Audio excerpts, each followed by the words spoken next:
ready to lead like you've been doing it for years? The truth is, leadership is hard, but waiting to feel ready is harder. This is the Instant Leader podcast with Andy Lee, bringing you real stories and proven principles to lead with more confidence today. In this episode, I'm joined by Genghis Chan, a pastor with over 30 years of leadership experience and now the senior advisor for the Alliance Churches in Canada. Genghis shares powerful insights on transformational leadership, lifelong learning, and the power of building authentic relationships across cultures and generations. You'll hear real stories of serving both in the pulpit and on the streets, hard-won wisdom on leading through change, and practical advice for developing leadership character from the inside out. So whether you're leading in ministry, business, or your community, this conversation will challenge and inspire you to grow, serve, and lead with vision and heart. So let's dive in. Genghis, welcome to the Instant Leader podcast today. It is fantastic to have you here. Thank you, Andy. Thanks for having me. So for the benefit of the audience, could you give them a brief overview of your career or life history and what you're currently doing now? Right. Well, I'm currently retired. And before my retirement, I've been a pastor for 32 years in Canada. So a church pastor is basically, it's my only career. I've never done anything else other than being a pastor. Of course, I did some student internship in some other things, but my whole career has been a pastor, a minister of a church. Right. And your current role now? So you retired, so you don't have any roles at the moment? I do. My current role is I'm senior advisor for the Alliance Churches in Canada. So I report to the president of the Alliance Canada, which is about 440 churches from coast to coast in Canada. And I don't know if you know about the formation of the Alliance Churches in Canada, but we have actually 5 English-speaking districts or regions. So British Columbia, Alberta, Manitoba, Saskatchewan, Ontario, and all the way to the French-speaking district. So we have 5 districts, English, and plus 1, St. Lawrence district, which is French. And then horizontally, we have 5 different associations. We call them networks. So we have the Chinese Alliance Churches Association. We have the AVAC, which is Association of the Vietnamese Alliance Churches. We have the CFAM, which is the Filipino network. We have the Hispanic. We have the Arabic as well, the AAN, the Arabic Alliance Network. So they represent different cultures, different language, obviously. And so altogether, we have about 440 churches in Canada. Oh, wow. And so you're advisor to that network? Right. I think the title is senior advisor. The senior is just my age, Advisor, yes, it is. And we have several advisory for the president, for the head office. The head office is in Toronto. I'm in Vancouver. So my role is to advise the denomination or the president cabinet to look at strategic development in terms of fundraising, advancement. So we study, I have a think tank as well. So we study development strategies. We also contextualize them because not all of them are applicable to us. And then we report and with recommendations to the president about the 2 current reports that we've just completed. Was the first one was about the next gen giving behaviors, like the second generation. Obviously, when we look at the churches right now, we have to admit that the first gen and second gen, their behaviors are quite different. I mean, their style of worship is different. The way to say that they see the world view is different. The culture a bit different. The Canadian-born Chinese versus the foreign immigrants. They're all different, right? So obviously, the first report that we have just completed was on the next gen giving behaviors, what make them tick, and then the second report that we submitted to the president recently was from the cultural perspective, our churches, how they want to be more engaged together, collaborate as a denomination to reach out to a global mission, or how would they want to actually do their own things? Because obviously, Vietnamese churches and church members would like to plant more Vietnamese churches. Filipino wants to plant more Filipino churches. Chinese want to plant more Chinese churches, even Chinese diaspora churches worldwide.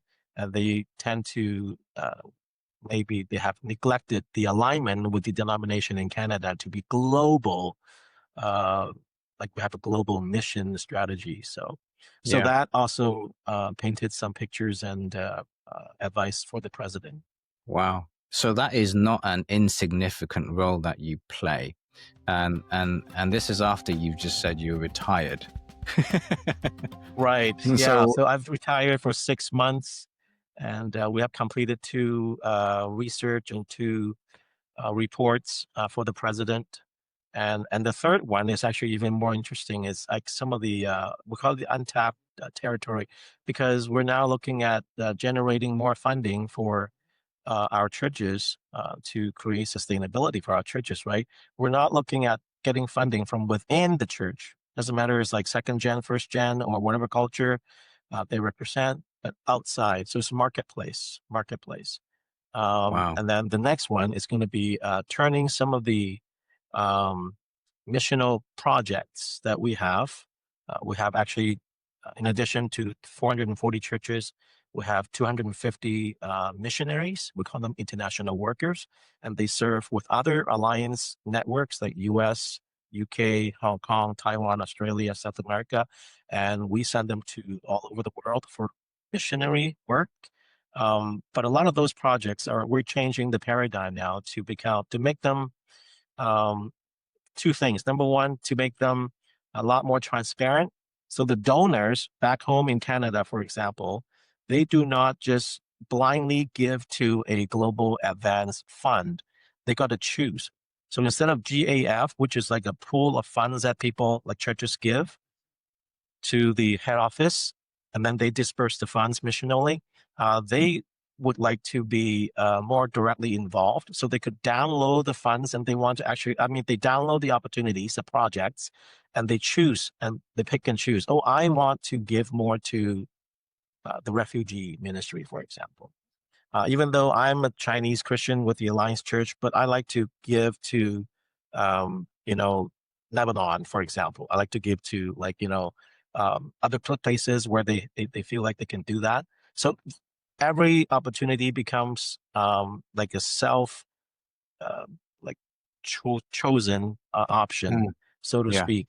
But this is one Yeah. thing. This is a paradigm change. Another thing is we're actually changing some of our missional projects to investments models. And you might be familiar with the World Vision. Many years ago, World Vision, they converted the projects. For example, oh yeah, we're gonna send out missionaries to Cambodia to help us to help them get to know Jesus and whatnot. But then the way they're doing it is to start up the orphanages. Maybe they have the well program because they have no water, no running water. Maybe the food program and so on and so forth. But they turn them, like, from a missional standpoint, they're still doing the mission work, but they're changing it to investment business opportunities. And they ask people in Canada, for example, to invest in the well project for this village of 6,000 people in Cambodia, someplace, or to do this in the farm project. Instead of giving them just money, and then share the gospel with them, they actually give them opportunities to invest in chickens and pigs and so on and so forth. And then they become more financially independent, and they can establish their own finances. And then they can build schools. And then obviously we have the Christian influence as well for those schools. And then maybe even the orphanages, they have the Christian impact as well. So we're asking donors to invest, to become investors for these projects. And they can choose again. You can choose Cambodia, you can choose African countries, you can choose education, medical, or, even like compassion, justice and compassion. Wow. So that's another change that we're trying to make, like shifting from one culture, like being a church, and you send missionary to plant a church. That's the M1 model. That's really old, and we don't. Well, we still do that, but we don't just do that church planting model anymore. Okay. So that is massively impactful. Sounds hugely significant. You sound extremely passionate about that as well. So could we track back like over the course of your career? And you mentioned that you'd spent over 30 years basically as a pastor. That's been your main ministry. Um, had you known from an early age that this is what you wanted to do? Pretty early. I was attending university at the time, and I attended a conference, which is the winter conference. And you were one of the speakers last year, and so you know the size of the conference, about 1,000 people, most Yeah. of them young people like myself. And so I responded to the message, and I decided uh, to offer my life as a living sacrifice. You know, Romans 12:1. You know that I didn't know what I was going to do. I was only in second year university at the time. I was dating Natalie back then, obviously. So, but then we didn't know what to do, but we were willing to, you know, offer up ourselves and see, like after graduation, you know, where God might lead us. And then what happened was like 2.5 years later from that conference, I went to seminary. So after my undergrad, I went to grad school, but it's not computer science, which was my undergraduate major, but I went to study theology. It was a very painful change for me, as you can imagine, like doing math, you know, algorithm, computer science, coding, to writing papers and reading books. And I remember vividly my first month. I mean, I had in my backpack like tons of books and like systematic theology, church history, learning Greek. My goodness, I was 20, 21 at a time, and I was waiting for the bus outside. It was winter. And I felt so burdened, right? Because I had to write papers. Like this one, they need 40 pages. That one, that course, they need 12 pages, and you need to read 3,000 pages. I, you know, I hated doing documentation for my programs. I hated writing papers and like switching from science to art. So I cried. I actually broke down in tears, and it was winter. I was waiting for the bus outside, and then my tears came down, and it froze and turned into ice right away. And I could feel it, like, you know, it's solid. And then instantly it turned into liquid again. And then, but there was a tough change. Like for me to write papers, write a commentary on one Bible verse, two Bible verses into like a 15-page, like, come on, like the, the Bible only has 2 lines, and then you got to write something about it in 14, 15 pages. Oh my goodness, that was hard. So, I mean, and then you're just giving like one example, and that was what? Was that 3 years of seminary there at least? Yeah, yeah. It was a 3-year program, Master of Divinity. I finished in 2.5. I started actually early because I finished my BSc also early, like one semester early because I took summer courses. So I entered into seminary right in the winter, like I told you, like in January. And I didn't want to wait till September, right? So, and then I Okay. started right away. I finished university in December, and then I jumped right into seminary in January. And then I kind of sped up a little bit. So I finished in 2.5 years. Okay. So I was So, overloading too, well, yeah. I mean, it sounds like you were pushing yourself, but you made it through. Um, and because I had what no what money back then. I couldn't wait. so you had no choice. It's out of necessity. So Right. you made it through. What did you learn about yourself during that experience? Like, you know, I guess in the context of leadership. Yeah. I think in the context of leadership, um, desire to be changed, like to be transformed, it's another thing. Like, you know, I represent the religious sector, so to speak. But life is full of challenges, and that requires transformation. I was actually speaking to another professor earlier because we're going to teach a course on church leadership in January, and then we're talking about the syllabus and we're co-teaching it. So we talked about, and he was I think he's got a PhD from Singapore. His name is Tommy, and he's got a PhD in Singapore studying biology. His wife is also studying, I think they met at school, biology. So they're biologists. And this guy, Tommy, he was willing to become a pastor. So again, science to religious studies, science to theology. But you never know. Like if you are too locked in about like who you are, my undergrad was this, my desire was always this, and I'm not willing to change. And then we become so tunnel vision and so narrow minded, and you can only be a leader of what you thought you could be. But if you're willing to step up and also step outside and think outside the box a little bit, I mean, leadership can be applied in so many different ways. It doesn't have to be stuck with what you study, your major was. I know a lot of people, the world leaders that we're talking about, many of them did not study business to become a very successful businessman. Many of them, many doctors actually were like, I've known some doctors, they were like, they studied drama to begin with. And not to mention like, other professions, and they're willing to change and experience and find their, like, don't be so locked in to your past experience, and be Yeah. open-minded. And that open-mindedness, even when you found your final pathway, I mean, that open-mindedness will still open up even more opportunities for you to grow and mature as a leader. So it's Yeah. important to have that as a leadership development pathway. Yeah, that's a great thought there, Genghis. And so can I ask within your context then, I assume that you went into full-time ministry, you started pastoring.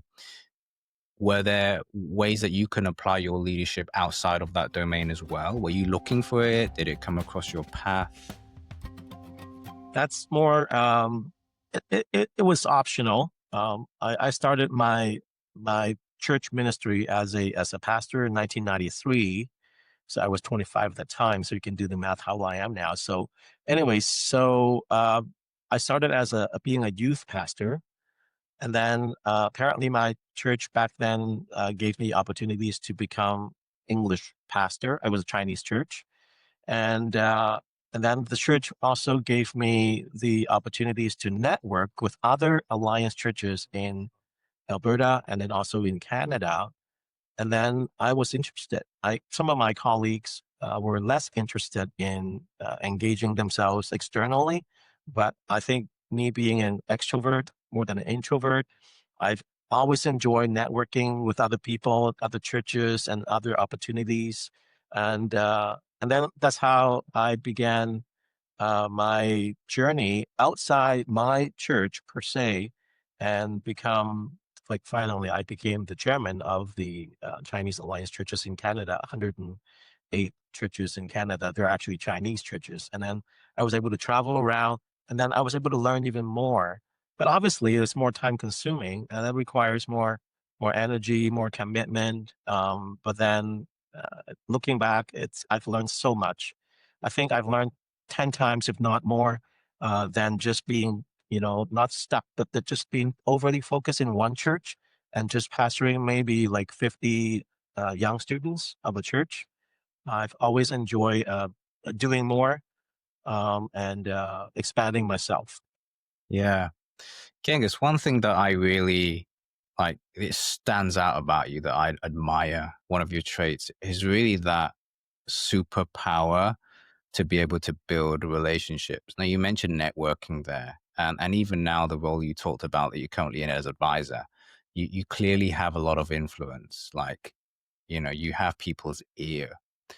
Um, could Are you able to break that down? How have you developed that? Was that, do you think, a conscious and intentional thing, like a skill, a trait that you developed and worked on?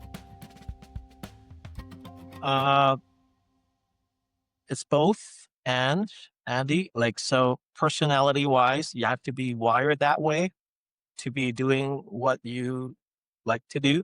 So that passion um, was within me already to engage other people, to network. That's like a personality, it's a character trait. And then training is also important. I took number of courses. I'm still working on my doctorate right now. So, but after my Master of Divinity degree, I became a pastor.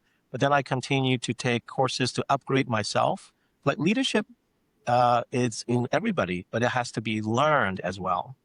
I mean, if there isn't learning, there's no lifelong learning, then your leadership would stop right there, like 5 years ago, 10 years ago, 15 years ago.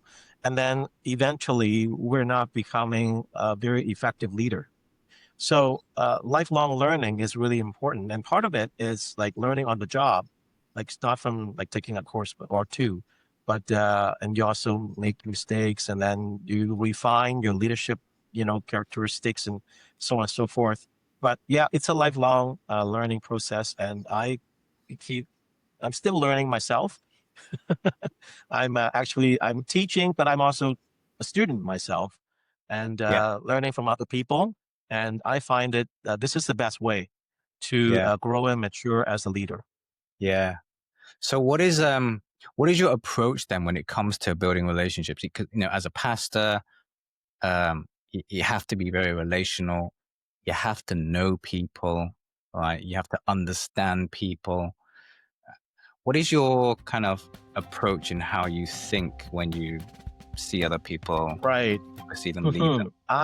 When it comes to approaching other people, it's I think that's actually my DNA. It's very natural. I just reach out to people. I care about people.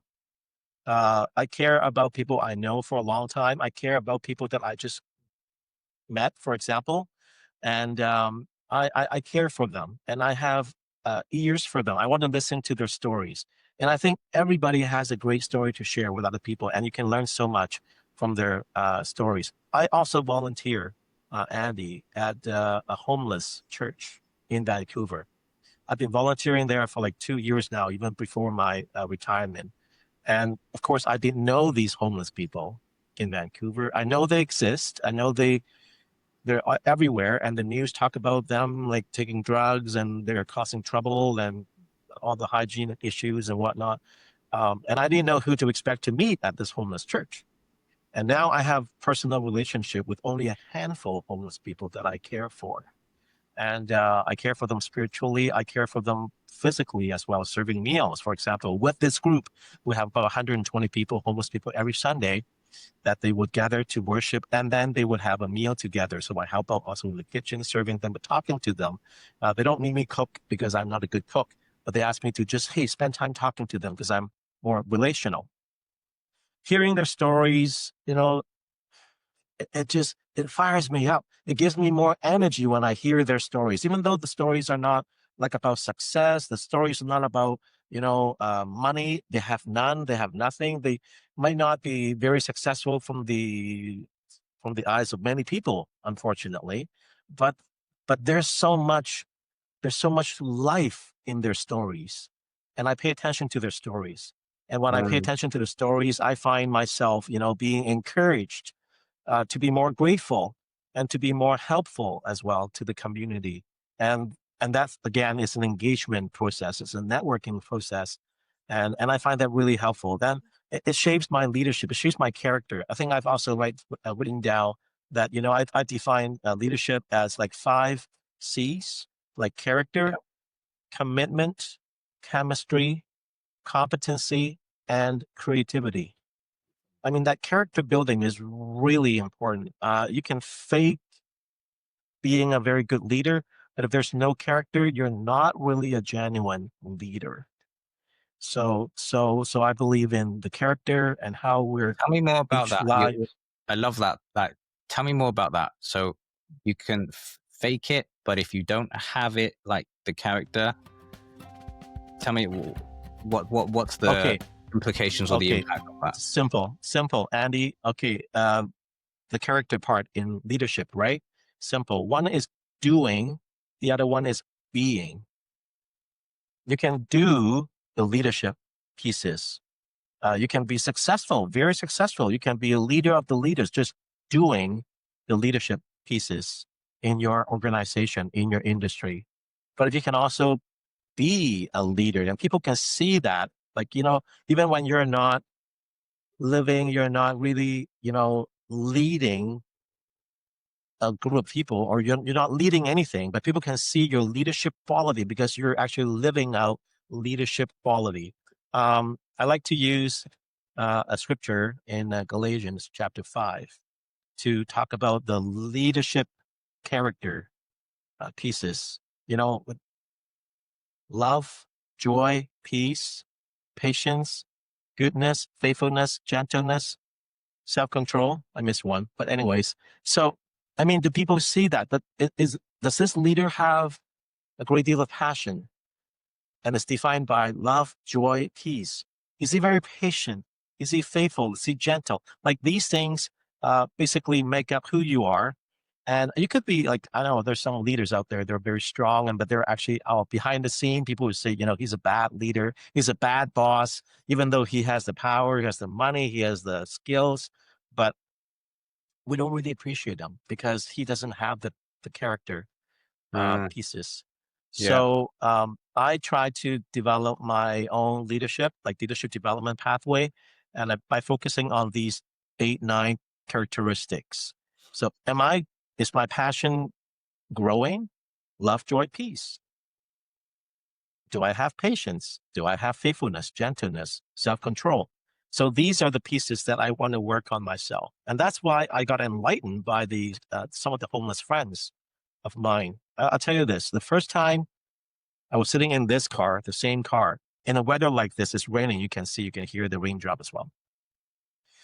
My first visit of this homeless center, and we're asked to not hug them.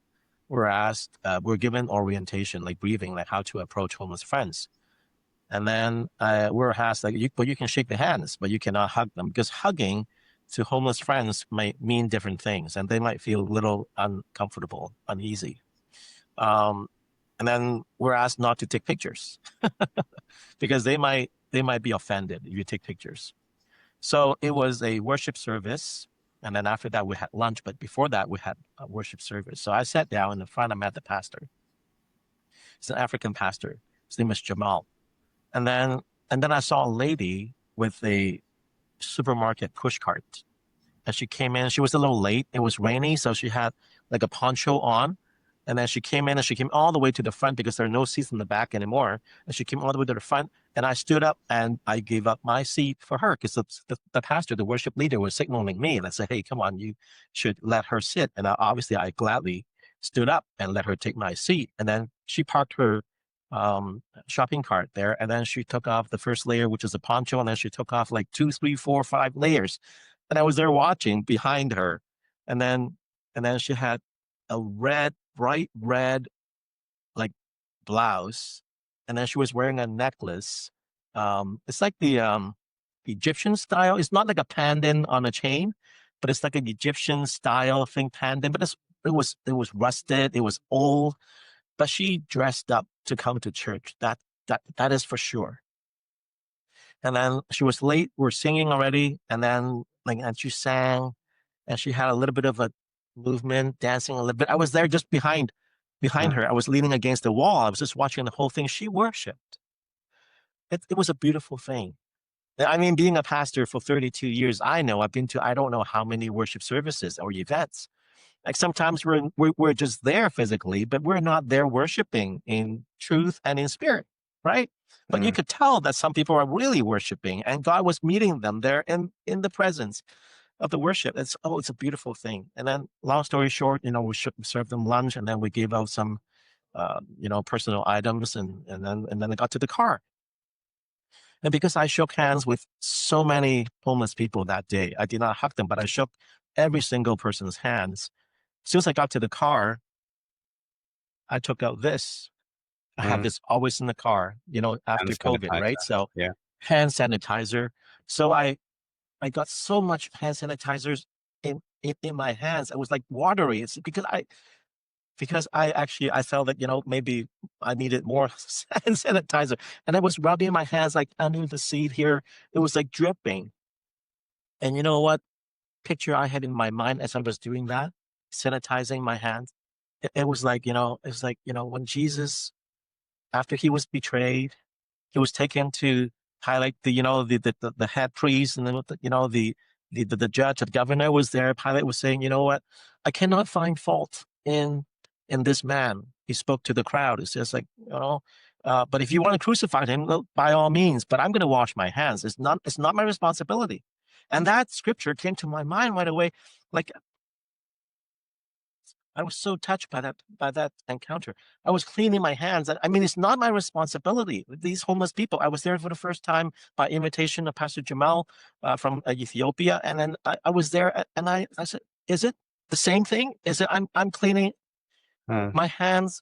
Is it my responsibility? Is it not? It is not. But is it like? Can you just walk away and forget the whole thing? I can't.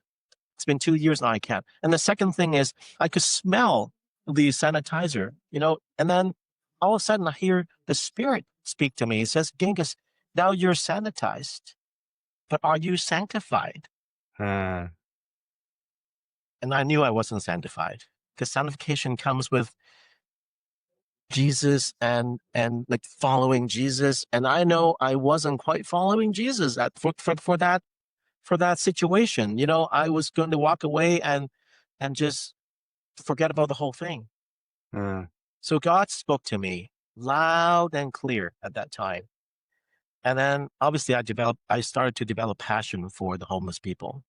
I'm not saying, I'm not approving like everything they did, but that doesn't matter. For God so loved the world. I mean, I've done very bad things. I'm sure we all done very bad things. And I mean, there's no greater or less sinful things that we've done. And that God so loved the world. I mean, there's 99 sheep. This is the one. I mean, Jesus is still like going after that, So, in fact, I think the salvation, I mean, it's for the lost.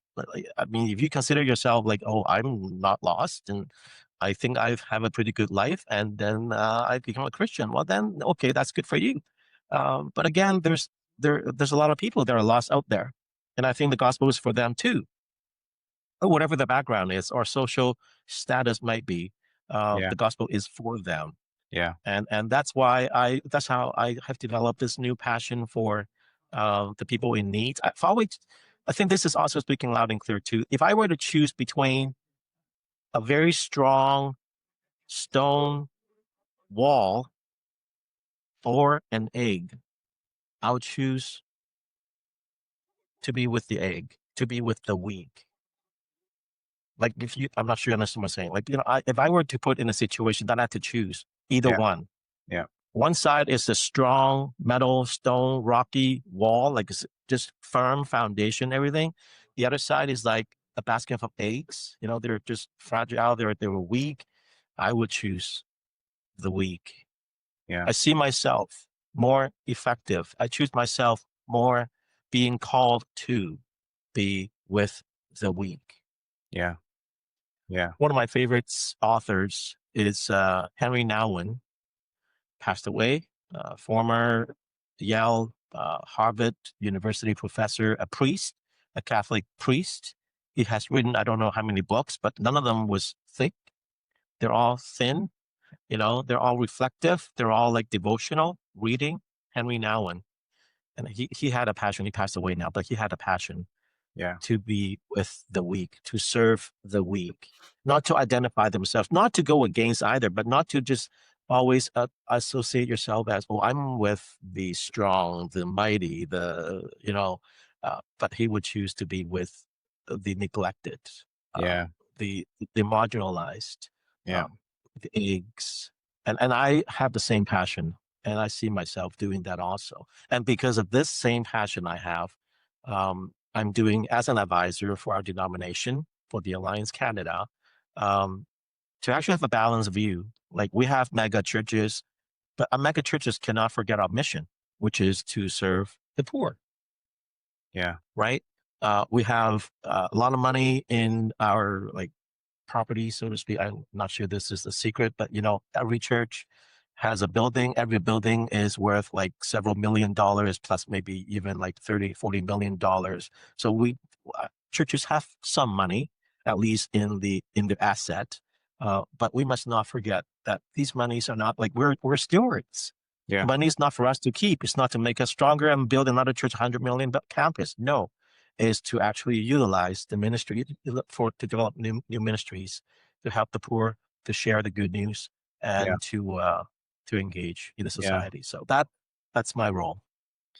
And thank you for sharing that. And yeah, touching moments. And I think it illustrates that even now, like in the later stages of your career life, you're still learning, still developing that character, because you're using that recent example as your passion, right? And so there's that lifelong commitment to really focus on character development, and that's one of the 5 C's there.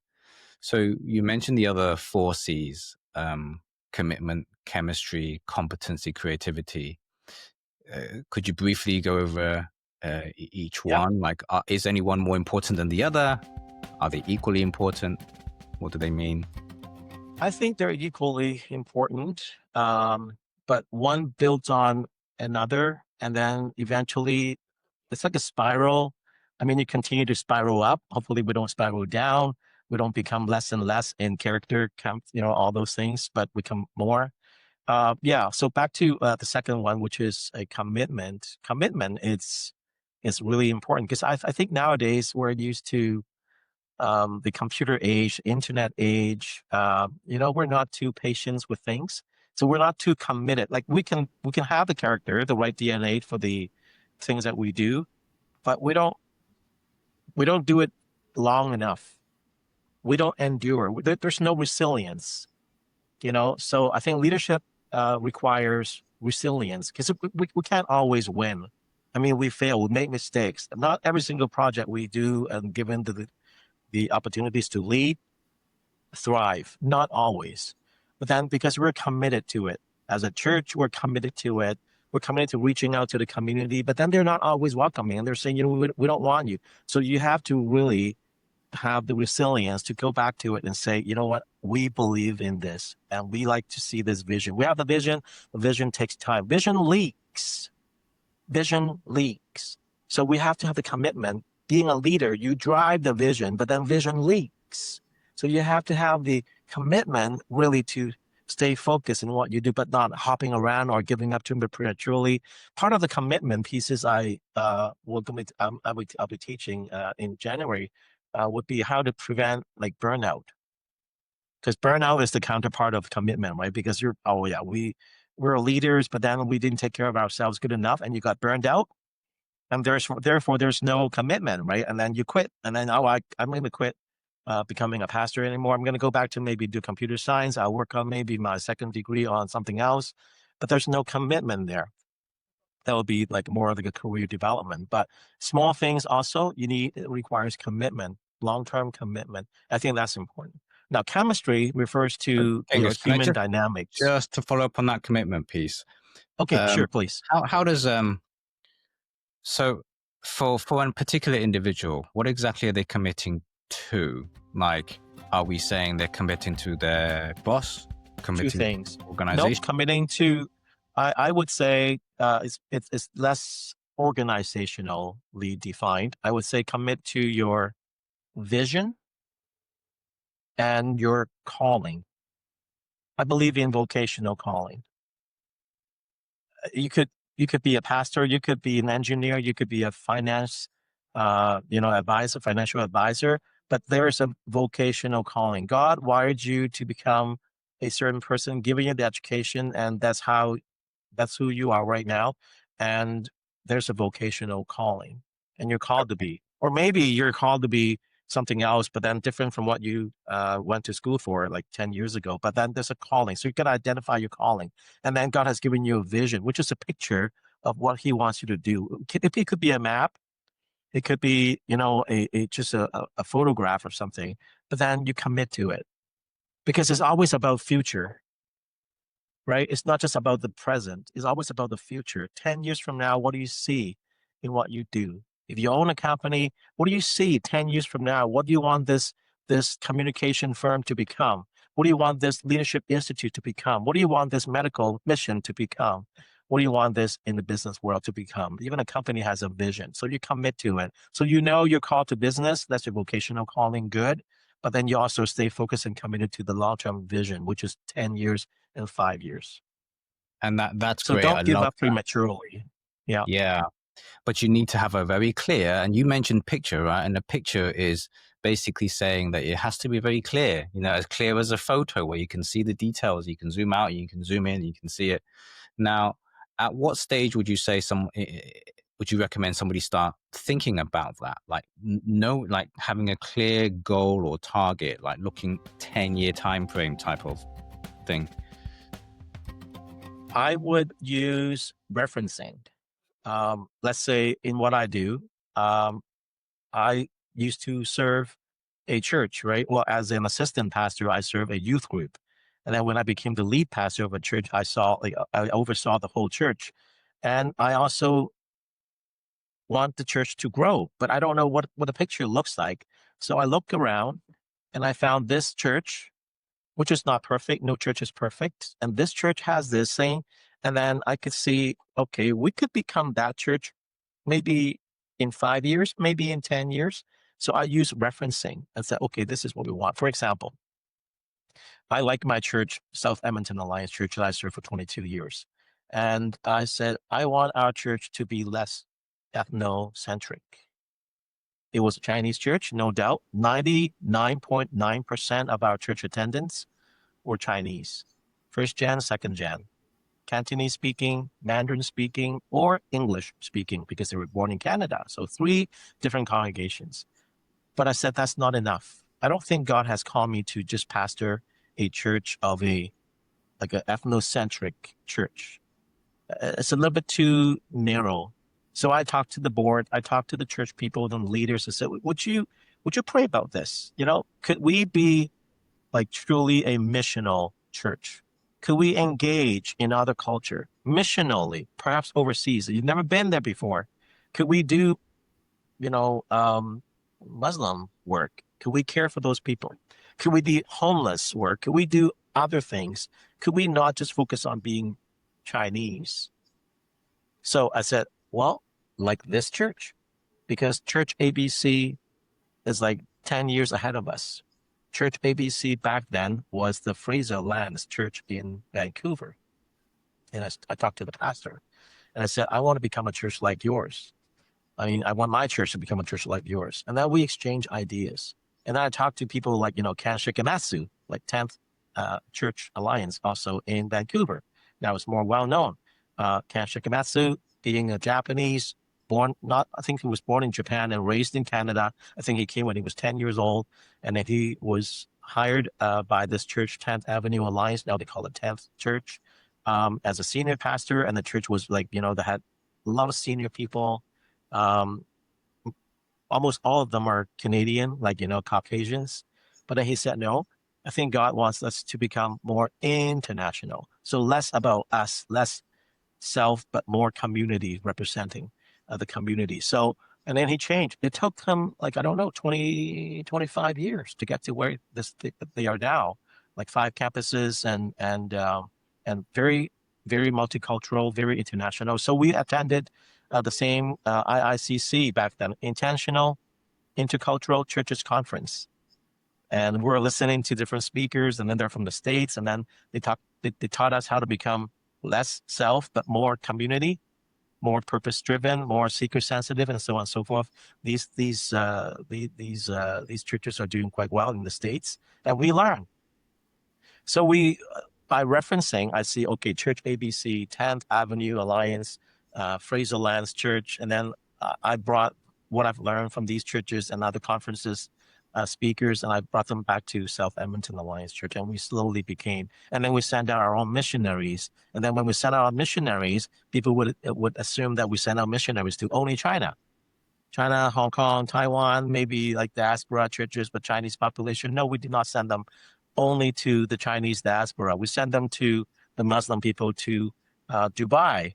We send them to the Arabic countries for their safety. It's sent to Africa, to Niger. We send one of our best elders, Asa Cecilia Chung. They've now retired from the missions work. They're back here in Edmonton as Asa's a medical doctor. We sent them as medical missionary to Niger. Niger is like a very old, like very poor place. And when they left, when Ace and Cecilia left, they had two daughters, and Elise and Isla, they were like 6 and 4. And now they're like 26 and 24, or maybe 25 and 22, something like that.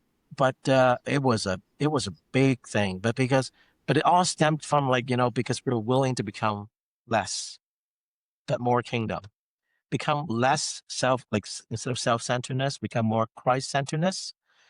So, and then we sent our missionaries to 6 other places. Most of them are in the Muslim countries, to serve, using their own capacities. So this is what we call, like, the visional, the visional mindset that we need to have. Sir, I think I've answered your question from a different, like, too many different angles, but I want to focus on the third C, and you may want to cut Yeah. this part out. The third C is chemistry, which is a great important piece for leadership development. Chemistry is like, how do you handle conflicts? Right? Chemistry is like, we have some people, they have good characters, they have like great commitment for what they do. They might even have great competency too, right? We'll get to that later. But then they just cannot work with other people. It's like water and magnesium. Is it magnesium? The chemical reaction, it just, like, it goes and then it explodes. So there's a lot of strong leaders and good leaders, but they just cannot work with other people. So I need to work with other people. As I engage with other people, then I work with other people, and I need to equip myself chemically, so to speak, to work with them. How do you lead when you're leading with other leaders that have different personalities and gift sets? And let's say we have to not just lead, but also problem solve. Like, we're working with church pastors and church elders and board members, and they had a situation, and they ask us, because we are part of their organization. We support them, we serve them, and say, hey, would you help us solve this problem? I mean, you find yourself in a situation. When I was superintendent for the Chinese churches in British Columbia, uh, we had to parachute ourselves. Like, they called, and then we meet them. We were not part of the church. We know some of the people, but we don't actually know them well, and we don't know what caused the problem. But when you got the phone call and you had to schedule a meeting with the board, and they spend the first 4 hours telling you that, who's wrong, who's right, and this is not done right, and you had to then look at you, right? 14 people look at you and say, hey, Genghis, what do you think?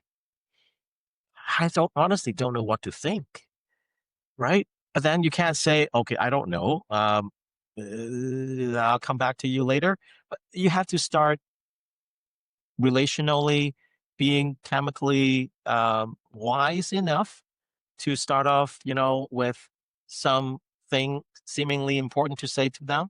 And then you have to work with them individually. Oh yeah, yeah. It's like, because we don't know, but you pretend you know. But then when you pretend, you don't want them to feel that you're unauthentic, but because you're authentic. And you could even say that, I may not have a conclusion yet about this thing, but if you ask me, could I spend more time with you and understand what you're coming, like your perspective, and maybe you can help me understand more. So you become more, like, welcoming, and as you step one step further, they're not feeling offended by you. You're not saying, what, I take side with Andy, but I think you're wrong, David, because this is obviously wrong. In my experience, David, you're dead wrong. I mean, you don't make judgment like that, right? You just try to embrace as much information as possible. And then you said, you ask for you ask for grace. You ask for, how can I understand this more? Maybe could we meet, like, because this is Cantonese congregation versus Mandarin congregation. Was it, well, could we meet separately to understand a little bit more? So, and as you demonstrate leadership chemically, people actually learn from your leadership, your character. And hopefully that reflects them too. That say, okay, I'm not trying to tell them that they are over judgmental, but hopefully they'll sense that, you know what, there are different kinds of leadership. You don't have to be so strong and rude and judgmental all the time. You can be more welcoming, more inclusive, and more patient, because we have the character again, the love, joy, peace, patience, right? And faithfulness and goodness. And so as you interact with them, as I interacted with them, like usually it takes like maybe 6 or 7 board meetings to finally get to the last straw, right? So okay, so we'll get to that. And so then you develop a relationship with the Yeah. board, Yeah. and then to try to solve the problem. In some cases, we take like almost a year to get to know each other well before I would say, okay, this meeting, I'm going to present to you a list of recommendations. All right. Then I'm going to have like, actually like trying to solve the problem. But the first 6 meetings, I'm listening. So that's chemistry. Yeah. So Chemistry. I love that. I love that. I love your description of it and the way that you explained it there. And if I could pick out, like, to kind of put labels to it, so it sounds like a patience is key, like almost be prepared to play the long game in this, like really develop that trust before starting to throw any big or strong opinions around, because they might not be received well. Maybe because There's one, Andy, you're right. There's one key concept about this I forgot to mention. Before problem solving, which leaders are always called to do, but before problem solving, we need proper problem framing. Problem framing, which is a process that requires time and patience. And because sometimes even the board, even the people, even our own problems, we actually don't know much about the problem, and then we jump to the conclusion too fast. We want to correct, solve every problem, but you correct, haven't really appropriately, properly framed the problem. You could be solving the wrong problem. You correct. may have 100 solutions, but then you're not really solving. You're tossing 100 solutions, but the problem has not been solved because it hasn't been properly framed and addressed to begin Yeah, with. yeah. I like that. So So that is that's important too. yeah. So that's mixed into it as well. As you start to hear people, you're really trying to listen to them, and then you're almost trying to listen beyond their initial frustrations, because that could be a surface or superficial thing. So the deeper you get into the situation, which takes time and patience, the more likely you are to actually find the root problem. And that's what you're talking Hmm. about, like the problem framing. Yeah, that's really Right. good. Can I ask a question, Genghis, on this? So this chemistry part, I guess one is, how do you develop? It's a nicely laid out word, and you gave an illustration about it before. How does one develop their own chemistry that it works? That it works. They have chemistry with other people, like, and a diverse group of other people as well. It comes pretty naturally from me myself, and I see some difficulties from other people. I think it also depends on what kind of people you are. Uh, it flows out quite naturally for me.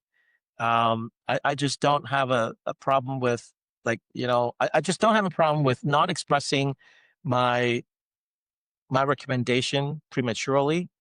I always have that patience to listen. In fact, I think the Bible talks about it too, right? Be slow to speak, but fast to listen, right? I'm a good listener. I think that's how God wires me. So when I enter into meetings, no matter how big the problem is, financially or conflict resolution, hiring and firing, and even church division, church splits, I go there, and it's just in me that I'm here to listen. And I don't And just say it that's to slow down the pace. I really have a lot of patience to listen. And if I'm listening, it's a great tool for problem solving. great. So that's And part of my yeah, chemistry. Yeah, yeah. sorry, Andy. No. Sorry, I need to be more patient in listening. No, no, no, no, no, no. No.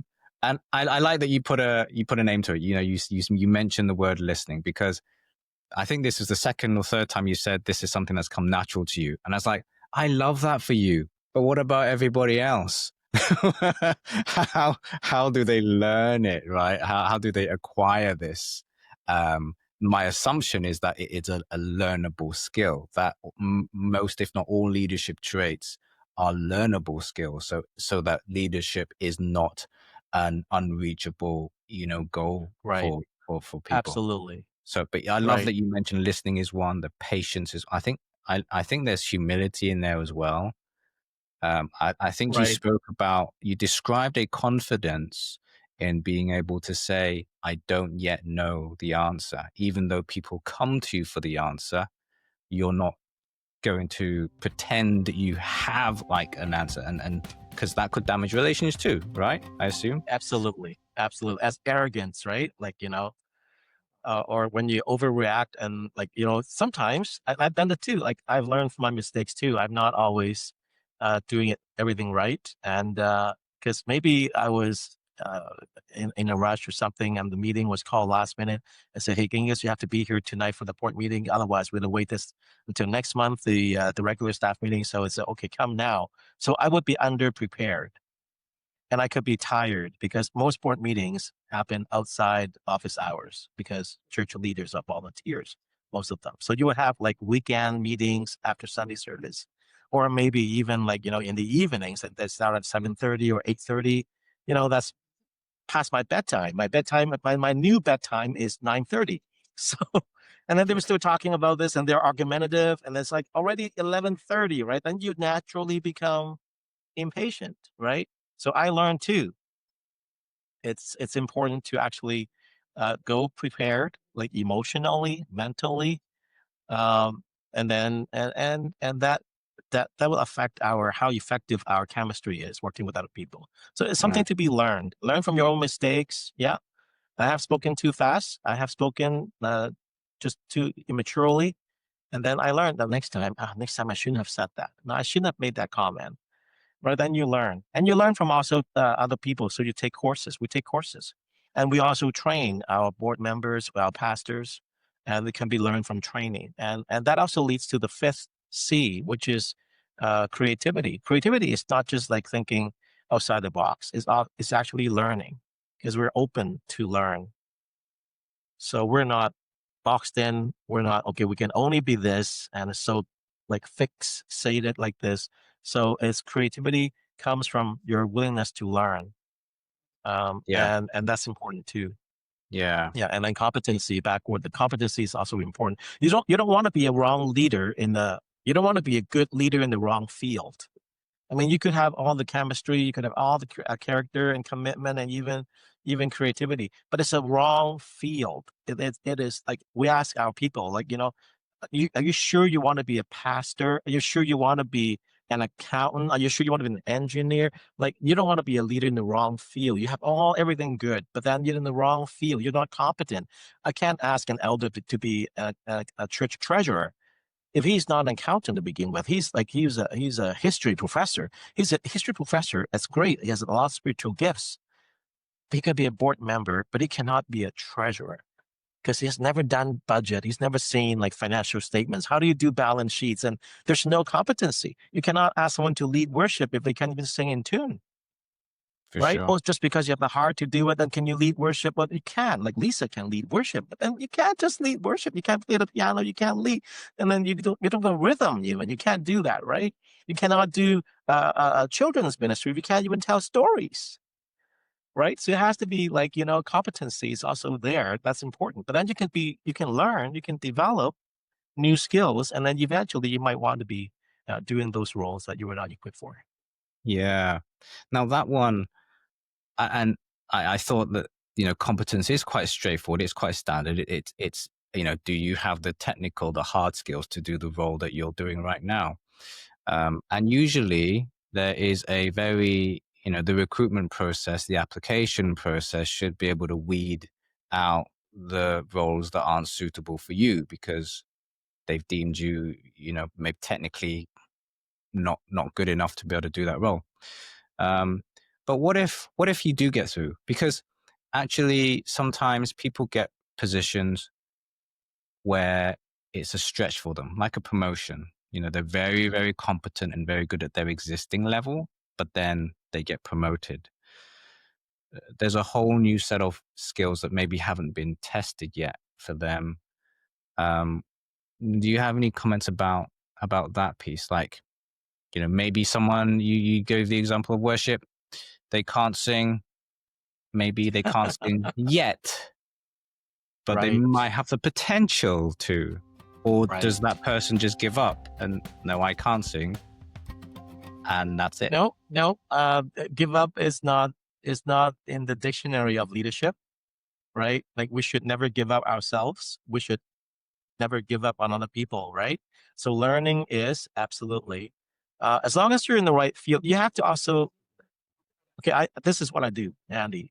I ask my wife, okay, even when I was praying about like taking up this new role as advisor, I asked Natalie, I said, hey, Natalie, what do you think? Like, first of all, I never thought that phone call would come from the president in March when I retired. Actually, in February when I was just about to retire. And then his name is Darren. And Darren called and they said, hey, Genghis, I heard that you're retiring. Oh, you're too young to retire. And I agree. Like, 57, it's a little bit young to retire. But then I explained to him that I have a medical situation and I just wanted to retire. And I'm not quitting serving, and I'm not quitting, not doing anything. But I'm looking for other voluntary opportunities to serve. And then I told him I volunteer as a chaplain for the airport, Vancouver International Airport. I volunteer 1 day a week as a chaplain. And then I said I'm also teaching, but not quite voluntarily, because they paid me a little fee for teaching a course on leadership and then a different course on church management. But they're small, like small fees. But then I said, I do have some time capacity left, but what do you have for me, Darren? And I said, well, can you be, it was actually AVP position, but then assistant vice president. I said, well, AVP position is a paid position. And then we began to negotiate. And as I'm just about to retire, so I want to pray more about this. I don't want to rush into this. And plus, it was March. And then I said, nobody works in the spring and summer. So in Canada, this is wrong, but but I didn't want to work in it. And he laughed. And then I said, hey, Darren, you don't even work in the summer, right? You travel with the family. So, well, let's talk about this at the end of the summer in August, and call me again. So he did. And he called me together with 2 other board members and the VP as well. And we're all friends. We've been with the Alliance for 32 years. And says, okay, I think I could say yes, but this has to be a volunteer position. And I only have this semi-retired capacity, because I'm also committed to doing teaching and also being a chaplain at the airport. I explained to them, I said, okay, and I don't want pay. And I appreciate it. And it says, well, then let's have a different title. And then he said, well, what about, like 2 weeks later, he said, well, no, what about like senior advisor? And I said, well, advisor is good. Senior is my age. Okay, so be it if you want to combine the two. But my role clearly is to help you, President Darren, right? So my role is to help you. So let me know if I can do this. And this is my scope of work. And this is, so I asked Natalie, I said, hey, Darren called and asked me this and offered me this JD. In fact, he just sent me the job description, right? And I showed Natalie. And then I asked her to pray about this. And I said, I'll get confirmation from him. There's a huge learning curve for this thing to happen. Now, today, I've been talking like, oh, I've done it before. But actually, no, I've never done it before.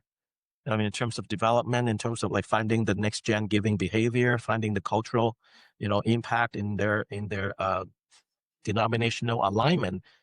These things are complex. These things never existed in my role. My role was complex too, solving churches' problem when they called the 911 number, which is the emergency number for in Canada. I don't know what is it in UK, 999 or something. That's right. I don't know. Yeah. That's my cell phone number. My cell phone number, the area code is 604 for Vancouver, and the next 3 digits is 999. Okay. So maybe they call 999, but in Canada, the emergency number is 911. But anyways, my number 999. That's why they call me all the time. And you have to jump in right away to solve, to put out the fire. But it was complex too. But it's not the same thing. So I don't consider this a promotion, but I consider this a new opportunity to learn and become something else that I've never done before. But it would take the same 5 C's that I have accumulated, I have learned over the past 32 years to maybe do this and springboard into something else. And that's transformation to me. Transformation is not just one change, but constantly changing. And I was willing. and I'm still learning. And if you find yourself in a situation that you were given the opportunity to lead in different level or different things and different capacity, talk to your wife. Talk to the people that you know them. Like talk to your mentors. I'm sure you have mentors. I Mm, don't know who's listening to this, but talk to your mentors, talk to your close friends, talk to your spouse, and yeah. get their affirmation. And then and ultimately, it's up to you to whether step up or not. And then you've seen other people; they also stepped up, and then therefore they can be a leader of the next level. Yeah. And that's important, having trusted advisors, people that can see things in you that you don't, right? Because you sometimes Mm, don't have an accurate judgment of yourself because maybe you're too hard on yourself, or maybe you're the other way and maybe too arrogant. And so having people who love you enough to speak truth into your life is really important. And that's what you mean is exactly. great. I love those 5 C's. Now we've talked about it within the world of ministry, within your world of church. Um, can they be just as effectively applied outside of the church world, outside of ministry? I think so to a certain degree. It also depends on your role. Uh, uh, Obviously, I don't know the audience here, but then let's say you're an engineer, you're an accountant, so you might have less problem solving opportunities because I mean you're just doing your work. I mean you're an architect, and obviously you have your problem to solve too. But it would be maybe I I think it may require less uh, problem solving skills. It requires more technical skills.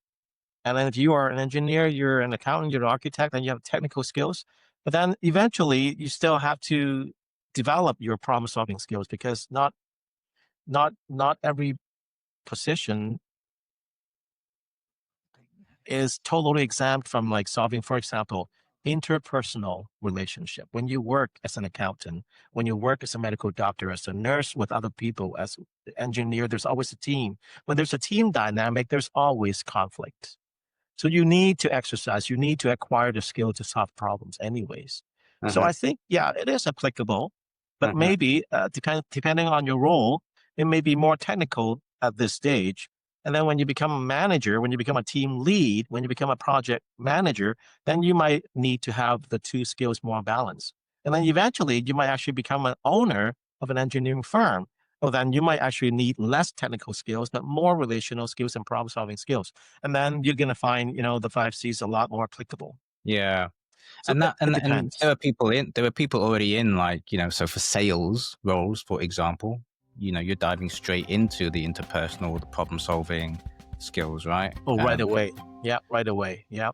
Yeah. Yeah. And that might require less technical skills. I mean, you have to know the products that you're selling, right? If you're selling automobiles, selling cars, you have to know the car industry. You have to know the products, the models that you're selling, the horsepower and the whatever the technology thing. But ultimately, it's your soft skill. It's less the hard skill, right? It's Mm, interpersonal skills. That's mm, right. Yeah. mm. That's great. Thank you, Genghis. So, what advice would you give to aspiring leaders, or leaders who are thinking about becoming even better leaders? I would say keep learning. Keep learning. There's a lot of good books out there. I mean, I like to read books because these authors, obviously, they are the industry leaders and that they have the experience and they also put down their thoughts. I mean, it's painful to write a book. Andy, you've written a book, right? But it's not easy to put together your thoughts and experience in a structured way that it can be presentable in different chapters and one leading to another, concept. I mean, it's hard work. And you can get a book for only $20 these days, or Uh-huh. maybe even less if you do it online, right? So you can, oh yeah, read. Reading is a great way to learn. I mean, Yeah. you can also listen to podcasts and you can even see, the speaker, with the body language and whatnot. You can learn more. You can take courses.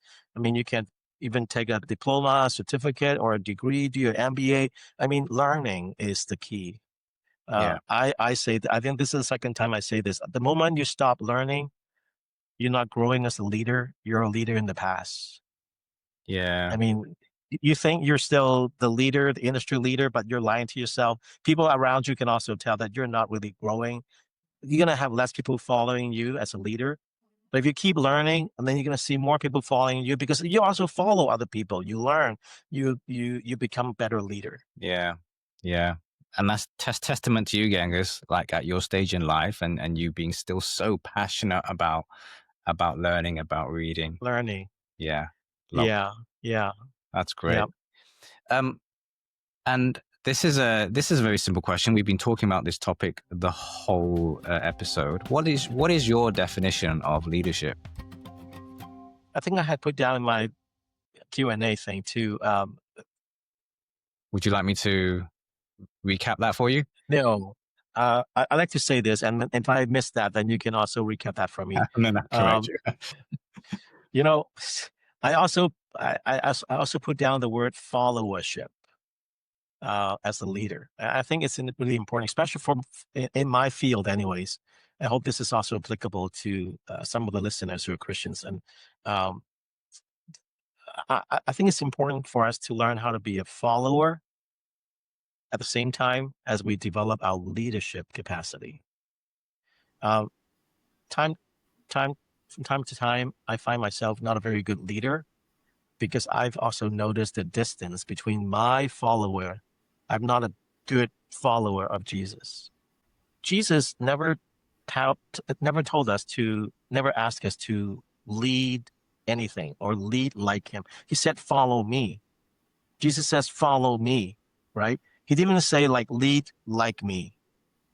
That would be another implication, but follow. I mean, as a spiritual leader, as a church leader, so to speak. I mean, this is the Church of Jesus Christ we're serving, right? So we have to follow Jesus. Vision leaks, obedience also leaks. And then when we're not following Jesus close enough, we're actually walking away from him. We cannot be effective leader. I mean, you can be successful leader, but you're not as good effective spiritual leader because you're actually leading other people away from Jesus. You have to follow Jesus closely, and then you lead the people to also follow Jesus closely. And then you can say that I'm a truly good leader because I'm following Jesus. So it is really important. So leadership is also about followership. But this is more like, are you still there? I see a message on here. I'm still there. Oh, there you are. You're back. I saw. Yeah. Okay. So yeah. So leadership, it's also about followership. And then, but that's more like restrictive in the application of in being a religious leader, being a church leader. We follow Jesus. Mm, yeah. But if you apply it like to in the business, and if you're not, of a faith setting, so to speak, I would say a leader is defined by his capacity to learn. To Mm, learn, mm, a leadership is defined by their capacity to learn. And then for the church, for the spiritual, learning is also important. I've mentioned that already, but I would say it's how close do you follow Jesus? mm. How close do you follow Jesus? I mean, the more the closer we get, we follow Jesus, the more clear we see what he sees, right? And then you got the vision, right? And then you also got the commission, like to do it. Yeah. And then that's your kingdom assignment. That's your kingdom assignment. That's your assignment. That's your vision. And that's your I was going to say something else, but then I forgot the word. But that's your calling. That's your calling. Yeah. It's because you follow Jesus closely, and he sees everything, and we don't see anything, and our vision is very limited. So, but we follow Jesus closely. We become to see more from what he sees, and then you own it, and then that becomes your vision, and then there's your calling, and go do it. Because I hope you see it now. You see it now, then go do it. You see the homeless community now, then go do it. You see the mission of things, go do it. You see the needs of having financial sustainability in our denomination in the next 10 years. You see the insufficiency right now, then go do it. Yeah. So I think that's important too, to follow Jesus. Yeah, that's great. Thank you. Thank you so much, Genghis. And You're as welcome. we wrap up here, do you have any like final thoughts for the viewers and the listeners? Like if they had one takeaway from this, what would that be for you? No, I don't have anything to add. I can't say like in one word or one sentence, one takeaway. I'm not good at summarizing everything in one sentence. Well, you've been great at just dialoguing and unpacking, a lot of your experience and bringing out the leadership qualities that you've learned along the way, sharing your wisdom, even taking application from some of the lessons you learned, situations you've been in and are in, but also from the leadership course that you're going to be co-teaching as well. So a real breadth and depth of just leadership topics that we've covered here. I think you've given people a lot of food for thought, a lot to kind of mull on. So really grateful for your passion and just for being so open and sharing what you shared today. So thank you. Thank you. Thanks for having me. Thanks for listening to The Instant Leader. If this episode helped, please follow the show and leave a quick review. It really helps others find us. For practical resources and to join the community, head to theinstantleader.com. I'm Andy Lee. See you next time.